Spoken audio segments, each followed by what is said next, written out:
मेज runner 2 movie का start सर्दियों की एक रात से होता है जहां बहुत से लोग मास्क पहने खड़े होते हैं और उन्हीं में एक औरत एक छोटा सा बच्चा पकड़े निकल के आगे आती है। वो उस बच्चे को वहां खड़े सोल्जर्स को देते हुए कहती है कि थॉमस, याद रखना तुम्हारी माँ तुमसे बहुत प्यार करती है। और वो लोग उस बच्चे को एक ट्रेन में ले जाते हैं जहाँ उसकी तरह और भी बच्चे होते हैं। उनके साथ डॉक्टर एवा भी होती हैं। ये तब की बात है जब वायरस बहुत फैल चुका था और थॉमस की मां ने उसे डॉक्टर एवा के हवाले कर दिया था। अगर आप लोगों ने पिछली मूवी की एक्सप्लेनेशन नहीं सुनी तो व्यूअर्स, यहाँ मैं आपको बताती चलूं कि एक डॉक्टर एवा एक ऑर्गेनाइजेशन की हेड हैं जो कि एक वायरस के क्योर पर रिसर्च कर रहे हैं। ये वायरस लोगों को ज़ॉम्बी बना देते हैं और इस वायरस के क्योर के लिए उन्हें एक स्ट्रॉन्ग टीनेज माइंड चाहिए जिसके ब्रेन से एक सीरम एक्सट्रैक्ट करके वो लोग ज़ॉम्बी वायरस का क्योर बना सकते हैं। व्यूअर्स, अब हम देखते हैं कि थॉमस पहली मूवी की तरह वापस एक लिफ्ट में ऊपर की तरफ जा रहा होता है। तभी उसे मिन्हो आके उठाता है और हमें पता चलता है कि ये सब उसका ख्वाब था और जिस प्लेन में वो लास्ट मूवी के आखिर में बैठे थे वो अपनी मंजिल को पहुंच चुका है। जब थॉमस होश में आता है तो पिछली मूवी के बचे हुए सर्वाइवर्स के साथ उसे एक बिल्डिंग में ले जाया जाता है और रास्ते में उन पर वायरस से अफेक्टेड लोग हमला करते हैं जिनसे गनमैन उन्हें बचा के अंदर ले जाते हैं। सीन्स बदलते हैं और उन सर्वाइवर्स के पास एक आदमी आता है। थॉमस के पूछने पे वो बताता है कि उसका नाम मिस्टर जॉनसन है और इस प्लेस को वही रन करता है। जॉनसन उन्हें बताता है कि वो सब यहाँ विकेट जिसने उन्हें मेज में डाला था, वायरस और वायरस से इन्फेक्टेड लोग सबसे सेफ हैं। जॉनसन वहाँ उनकी हर तरह की ज़रूरत पूरी करता है और उन्हें मेडिकल ट्रीटमेंट भी देता है। व्यूअर्स, अब हम देखते हैं कि एक आदमी आकर थॉमस को एक रूम में ले जाता है। उस रूम में जॉनसन आकर थॉमस से पूछता है कि तुम्हें विकेट के बारे में क्या याद है ताकि मुझे पता चल सके कि तुम किसकी साइड पे हो। थॉमस उसे सब जो उसके साथ हुआ होता है बता देता है। जॉनसन पूछता है कि अगर ये उनके लिए काम करता था तो उन्होंने उसे मेज में क्यों भेजा। थॉमस कहता है उसे ये बात उनको मारने से पहले उन्हीं से पूछनी चाहिए थी। सीन्स बदल के एक बड़े से कमरे की तरफ आते हैं जहाँ थॉमस को अपनी उम्र के बहुत से लोग देखने को मिलते हैं और मिन्हो उसे बताता है कि ये सब भी मेज के सर्वाइवर्स हैं। वहाँ जॉनसन आ जाता है और एक लिस्ट से कुछ लोगों के नाम लेके उन्हें ले जाता है। उसके जाने के बाद थॉमस मिन्हो और न्यूट को वहाँ पहले से रहने वाले लड़का बताता है कि वो उन्हें यहाँ से दूर एक सेफ स्पेस लेके जा रहा है। एक वक्त में वो कुछ ही लोगों को लेके जा सकते हैं। इसी दौरान थॉमस वहाँ से टेरेसा को ले जाते देखते हैं और उसके पीछे जाता है, लेकिन वहाँ के गार्ड उसे रोक देते हैं और कहते हैं कि अभी कुछ टेस्ट बाकी हैं, जब टेस्ट कंप्लीट हो जाएंगे तो वो उन्हें ज्वाइन कर लेगी।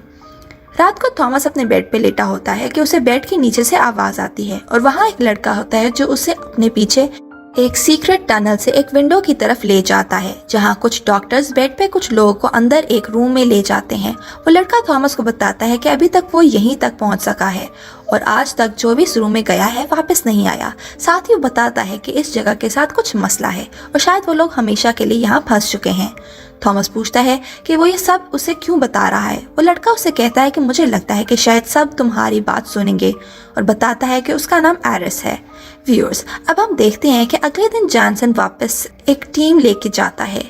तभी थॉमस उनके पीछे जाने की कोशिश करता है लेकिन गार्ड्स उसे रोक देते हैं और उसकी गार्ड से लड़ाई हो जाती है। जॉनसन आके उन्हें वापस उनके रूम में भिजवा देता है। वहाँ हम देखते हैं कि एरिस आता है और थॉमस उसे गार्ड की पॉकेट से ली हुई की दिखाता है। अब थॉमस और एरिस उस रूम की तरफ बढ़ते हैं। रूम में जाके नजर आने वाले मनाज़िर थॉमस को हैरान कर देते हैं। जिन लोगों को सेफ प्लेस से पहुंचने के लिए लेके जाया जा रहा था, असल में उनमें से कोई भी आज तक वहां से गया नहीं। वो सब लोग वहीं थे और उनकी बॉडीज को उस रूम में लटकाया हुआ था। एक ट्यूब की मदद से उनकी बॉडी से कुछ निकाला जा रहा था। दरवाजा खुलता है और जॉनसन अंदर आ जाता है। थॉमस और एरिस छुप जाते हैं और फिर उन्हें जो देखने को मिलता है उसे थॉमस एक मिनट के लिए शॉक में चला जाता है। वो देखता है कि डॉक्टर एवा अभी तक जिंदा है और जॉनसन उसी से वीडियो कॉल कर रहा है। इसका मतलब है वो लोग विकेट से अपनी जान छुड़वा ही नहीं सके बल्कि वो दोनों मिले हुए हैं और अभी तक एक्सपेरिमेंट्स हो रहे हैं। थॉमस वापस कमरे में जाके न्यूट, मिन्हो, विंस्टन, एरिस और फ्राईपैन को लेके उस बिल्डिंग से बाहर निकलने का इरादा करता है। वो सबको बताता है कि एवा जिंदा है और उसके कहने पे जॉनसन उनको भी लेने आ रहे हैं। वो सबको वहाँ देखा हुआ सीन बताता है और वो सब टेरेसा को लेके वहाँ गार्ड्स को डिस्ट्रैक्ट करके उस बिल्डिंग से भाग निकलते हैं। व्यूअर्स, अब होता ये है कि बिल्डिंग से निकलकर वो विकेट के लोगों से बचते हुए एक बिल्डिंग में पहुंचते हैं जहां थॉमस उन्हें बताता है कि उन्हें माउंटेन्स में राइट आर्म तक पहुंचना है। वही उनको विकेट से बचा सकता है। ये सब रात उसी बिल्डिंग में गुजारने का प्लान करते हैं और मिन्हो जब लाइट्स ऑन करता है तो उन पे क्रैंक्स हमला कर देते हैं। क्रैंक्स असल में वो लोग हैं जो वायरस से अफेक्ट होकर ज़ॉम्बी बन चुके हैं और उसी दौरान में विंस्टन जख्मी हो जाता है। सीन्स बदलते हैं और अगली सुबह जब ये लोग आगे बढ़ रहे होते हैं तो उन्हें पता चलता है कि विकेट के लोग अभी भी उन्हें ढूंढ रहे हैं और ये उनसे बचते हुए माउंटेन्स की तरफ बढ़ना शुरू कर देते हैं। थॉमस टेरेसा से बात कर रहा होता है तो उसे पता चलता है कि टेरेसा की मेमोरीज वापस आ गई हैं और वो थॉमस से कहती है कि हमें वापस चले जाना चाहिए, यही मसला का हल है। व्यूअर्स, टेरेसा की बात अभी ख़त्म नहीं होती और उन्हें कुछ आवाज़ आती है और सबके पास जाने से पहले उन्हें पता चलता है कि विंस्टन की हालत ख़राब हो रही है और वो क्रैक नहीं बनना चाहता, इसलिए खुद को गोली मार देता है। अब होता ये है कि ये सब लोग रात के वक्त आराम कर रहे होते हैं, तभी अचानक मौसम बहुत ख़राब हो जाता है और उससे बचते हुए ये लोग एक बिल्डिंग में पहुंचते हैं जहां फिर लाइट खुलने पे इन्हें क्रैंक्स मिलते हैं, लेकिन इस बार वो बंदे होते हैं। वहां एक ब्रेंडा नामी लड़की आती है और सबको अपने साथ ले जाती है। व्यूअर्स, यहाँ इन्हें पता चलता है कि ये प्रॉपर्टी हॉर्हे की है और वायरस से बचे हुए लोगों ने यहाँ अपना शेल्टर बनाया हुआ है। हॉर्हे से मिलने पे थॉमस उसे बताता है कि वो लोग राइट आर्म को ढूंढ रहे हैं ताकि वो विकेट से बच सकें। ये सुनते ही हॉर्हे उन्हें कैद कर लेता है ताकि वो भी इनकी मदद से राइट आर्म तक पहुंच सके और सेफ हो सके। हॉर्हे और ब्रेंडा इन सबको यहाँ से निकाल कर लेके जा रहे होते हैं कि विकेट की टीम आ गई यहाँ सब तबाह कर देती है। हॉर्हे बाकी सबको ले जाता है लेकिन ब्रेंडा और थॉमस वहीं फंस जाते हैं। अगले सीन्स में हम देखते हैं कि थॉमस और ब्रेंडा एक टनल की मदद से बाकी सब तक पहुंच रहे होते हैं कि एक क्रैंक ब्रेंडा पे हमला करके उसके जख्मी कर देता है। व्यूअर्स, अब ये सब मिलके मार्कस के पास जाते हैं जो उन्हें राइट आर्म तक पहुंचाने का रास्ता बताता है। अब होता ये है कि ये सब मिलकर राइट आर्म के पास जाने के लिए आगे बढ़ते हैं और उसी वक्त अचानक से फायरिंग शुरू हो जाती है और वहाँ दो लड़कियाँ हैरियट और सोनिया आती हैं। हैरियट सबको गन पॉइंट पे आगे लेके जाती है कि अचानक एरिस को देख के गले लगा लेती है। यहाँ सबको पता चलता है कि एरिस इन दोनों के साथ मेस ट्रायल में था। हैरियट और सोनिया उन सबको अपने साथ लेके वहाँ से विंस से मिलवाती हैं जो राइट आर्म का लीडर होता है। व्यूअर्स, इधर मैं आपको एक और चीज़ बताती चलूं कि राइट आर्म असल में लोगों का एक ग्रुप होता है जो बच्चों को विकेट से बचाकर सेफ प्लेस पे लेके जाते हैं और बाहर के वायरस और क्रैंक से भी उनको बचाने की कोशिश करते हैं। अब हम देखते हैं कि ब्रेंडा की हालत ख़राब होने पे सबको पता चलता है कि वो क्रैंक बनने वाली है। विंस उससे मारने लगता है लेकिन थॉमस उसे रोक ही रहा होता है कि पीछे से डॉक्टर मैरी आ जाती है। विंस उसे बताता है कि ब्रेंडा इन्फेक्टेड है और हम कुछ नहीं कर सकते। डॉक्टर मैरी कहती है कि थॉमस कर सकता है। व्यूअर्स, डॉक्टर मैरी असल में पहले विकेट के लिए काम करती थी और वो सबको बताती है कि राइट आर्म को विकेट की सारी इन्फॉर्मेशन देने वाला और कोई नहीं बल्कि थॉमस ही था। उसने ये सब इसलिए किया क्योंकि वो अपने दोस्तों को और सफ़र करता नहीं देख सकता था और यही वजह थी कि उन्होंने उसे मेज में डाला।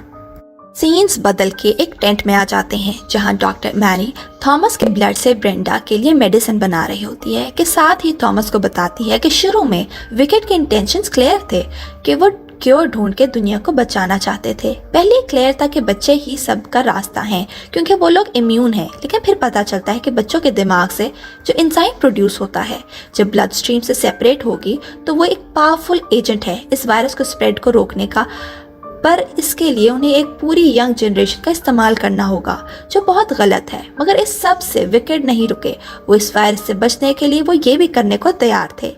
व्यूअर्स, अब हम देखते हैं कि डॉक्टर मैरी ब्रेंडा को इंजेक्शन दे देती है और थॉमस के पूछने में बताती है कि वो जल्दी ठीक हो जाएगी।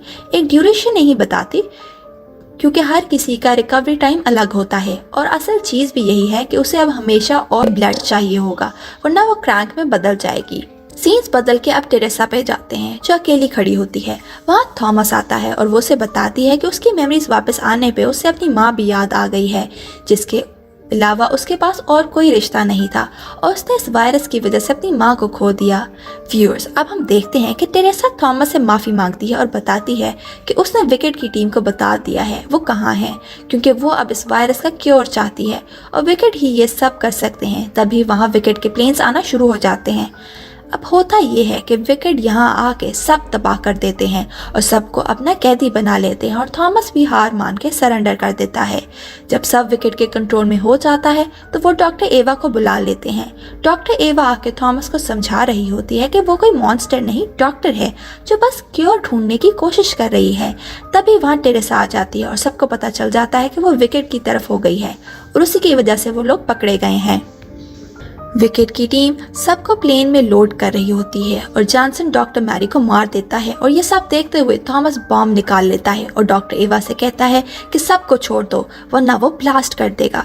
डॉक्टर एवा टेरेसा उसे समझाने की कोशिश कर रहे होते हैं कि फ्राई पैन, मिन्हो और न्यूट थॉमस के पास आ जाते हैं और उसे कहते हैं कि ब्लास्ट कर दे, वो मरना पसंद करेंगे लेकिन वापस विकेट जाना नहीं चाहते। व्यूअर्स, अब होता यह है कि थॉमस ब्लास्ट करने ही वाला होता है कि वहाँ हॉर्हे और ब्रेंडा एक गाड़ी लेके आते हैं जिसकी वजह से चीज़ें विकेट के कंट्रोल से बाहर हो जाती हैं और वापस लड़ाई शुरू हो जाती है। उसी लड़ाई में जॉनसन को गोली लग जाती है और विकेट की टीम वापस जाने का फैसला करती है। इसी दौरान विकेट मिन्हो को पकड़ लेते हैं और उसे भी अपने साथ ले जाते हैं। Thomas, fry pan, Newt, Vince, Brenda, हॉर्हे और हैरियट बच जाते हैं। वेंस कहता है कि उन्हें बचे हुए लोगों के लिए आगे बढ़ना चाहिए, जिस पर थॉमस मना करता है कि वो मिन्हो के बगैर नहीं जाएगा। थॉमस कहता है कि ये सिर्फ मिन्हो के लिए नहीं बल्कि हम सब के लिए है और उनके लिए भी जिन्हें विकेट ने कैद किया हुआ है या आगे करेंगे। हम अब और नहीं भाग सकते, हमें बदला लेना चाहिए। थॉमस की इस बात से सब एग्री करते हैं और विकेट से बदला लेने का डिसीजन लेते हैं और यही मूवी खत्म हो जाती है। व्यूअर्स, तो यहाँ मूवी तो खत्म हो गई लेकिन इसके अगले पार्ट की मज़ेदार एक्सप्लेनेशन के लिए सब्सक्राइब ज़रूर कीजिएगा।